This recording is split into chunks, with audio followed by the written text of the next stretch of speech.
So in this second session, we're going to look at mind, emotion and disturbing emotions. What are they?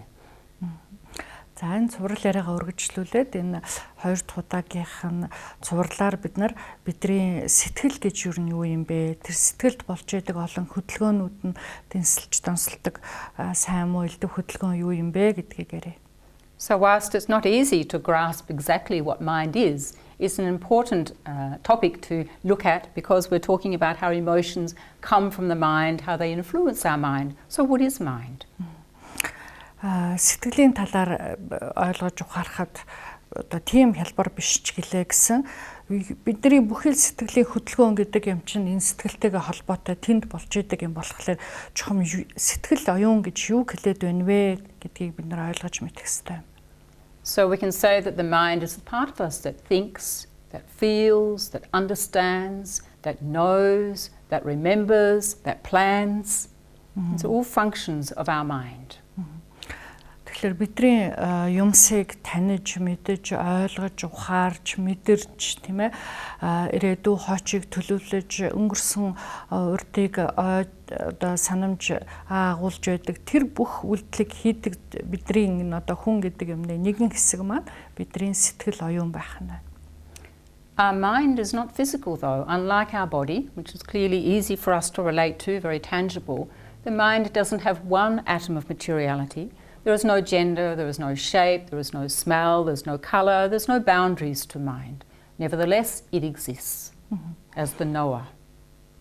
За тэгвэл бидний бие махбодыг бид нар харж хүрэлцэж болно тийм ээ. Гэтэл бидний сэтгэл гэдэг юм тийм одоо идүлгийн бит чанартай биш байх нэ гэж өөрөөр хэлбэл бидний сэтгэлийг харж болохгүй, өнөрлөж амталж хүрэлцэж болохгүй, тэр хүүсгүй тийм ээ.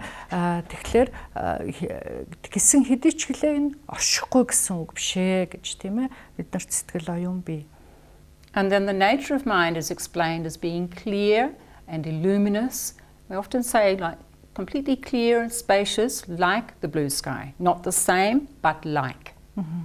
За тэгвэл бидний сэтгэлийн яг одоо уг шинж чанар нь юу юм бэ гэхлээр зэрэг огтын одоо саад тутгаргүй, хэрэггүй, ариун тэгээд гэрэлтэй зах хязгааргүй одоо зүүрлэж хэлэх юм бол юм цэлмэг хөх тэнгэртэй төстэй тийм ээ яг адилхан гэсэн үг биш төстэй шинж чанартай гэж үздэг тийм ээ.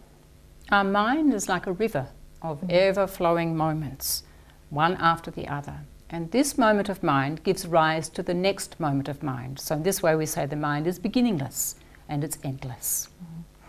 Тэгэхээр бидний сэтгэлийн уг мөн чанар нь өөрөө саруул, тунгалаг тийм мөн чанартай байх нь. Тэгээд дээр нь сэтгэл бол игшин хорон болгон зогсолтгүй үргэлжилж байдаг. Яг л урсаж байгаа устай адилхан үргэлжилдэг тийм ээ. Тэгэхээр ингээд нэг энэ игшин их урдын игшнээс үүдээд ингээд үргэлжилж байгаа учраас сэтгэлийг бол төгсгөлгүй юм аа гэж. Тэгэхээр эхлэлч гэж үгүй, төгсгөлчгүй гэж үздэг. And because of this continuity, the mind is constantly moving and changing, and it's this fact that makes it possible to change the contents of the mind. If it was something fixed, there would be no way that we could change, for example, negative emotions into positive qualities. Энэхүү сэтгэл огтын зогсолтгүй үргэлжилж урсаж байдаг. Тэгээд дээр нь игшин хорон болгонд өөрчлөгдөж хувирж байдаг учраас энэ юу гэсэн үг вэ гэхээр бидний сэтгэлд байгаа юмыг бид нар өөрчилж хувиргаж болно гэсэн үг байна, тийм ээ. So then what is emotion? We say that emotion is mental energy. So this is part of the mind, belongs to the mind. За тэгвэл бидний сэтгэлийн хөдөлгөөн гэж нэрлээд байгаа сэтгэлд байдаг элдв одоо нөхөр сэтгэлүүд чухам юу юм бэ гэхлээр зэрэг бидний сэтгэлийн нэг хэсэг буюу сэтгэл дотор одоо сэтгэлийг ийш тийш нь хөдөлгөж байдаг эрч хүч юм аа гэж хэлж болох юм. Therefore we can say that emotion is similar in that it has this non-material quality. За тэгвэл сэтгэлийн нэгэн хэсэг учраас яг адилхан сэтгэлтэйгээ адилхан биет бус шин чанартай. Emotion is conceptual and it moves our mind in a certain way. So if it's a negative emotion, then it moves our mind in a negative sense. Positive, the same in a positive sense. Тэгэхээр энэ сэтгэлд манд ямар эрч хүч гарч ирэх нь тийм ээ, тэрүүгээр ямар сэтгэл ургаж гарч ирэх нь. Тэгэхээр бидний сэтгэлийг аль нэгэн зүг рүү хөдөлгөөд байдаг байна. Жишээлбэл сэтгэлд бид нар эерэг таатай тустай сэтгэл төрөх юм бол тэр сэтгэлийн маань одоо зөв эерэг зүгт хөдөлгөж байна гэсэн үг байна тийм ээ. Сүрэг муу хортой сэтгэл төрөх юм бол тэр зүг рүү хөдлөнө гэсэн үг байна. Тийм бодол сэтгэл тавтнаа гэсэн үг байна тийм ээ. So emotion is associated with thoughts, with feelings, and it causes certain behaviours. It affects us physically and also psychologically. За тэгээд сэтгэлд ургаж орж ирээд байгаа тэр элдв одоо сэтгэлүүд, нөхөр сэтгэлүүд, хөдөлгөөн болвол бидний бодол санаатай холбоотой тийм ээ. Бидний одоо зан авиртай холбоотой. Тэрнээс болоод бидний одоо элдв бусад дагалдаж сэтгэлд олон юм ургаж гарч ирэх нь байна тийм ээ. Тэрнийгээ дагаад мэдээж бидний бие махбодод ч гэсэн нөлөөлнө.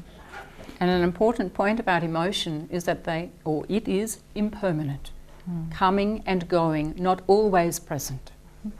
За сэтгэлд ургаж орж ирж байгаа тэр олон сэтгэлийн хөдөлгөөн нөхөр сэтгэлүүдийн нэг одоо шин чанар нь юу вэ гэхлээр үргэлж өөрчлөгдөж хувирч байдаг тийм ээ. Ургаж гарч ирээл хэсэг оршоол адилдаг ийм л шин чанартай. So we can say emotion like thought is arising, abiding and passing away. But because of the habit factor, there are certain emotional states, both negative and positive, that we identify with and follow because of habit. За тэгэхээр тэр сэтгэлд ургаж гарч ирж байгаа элдв одоо нөхөр сэтгэл тэр сэтгэлийн хөдөлгөөнөө дагаад янз бүрийн бодлууд бид нар ургаж гарч ирнэ тий.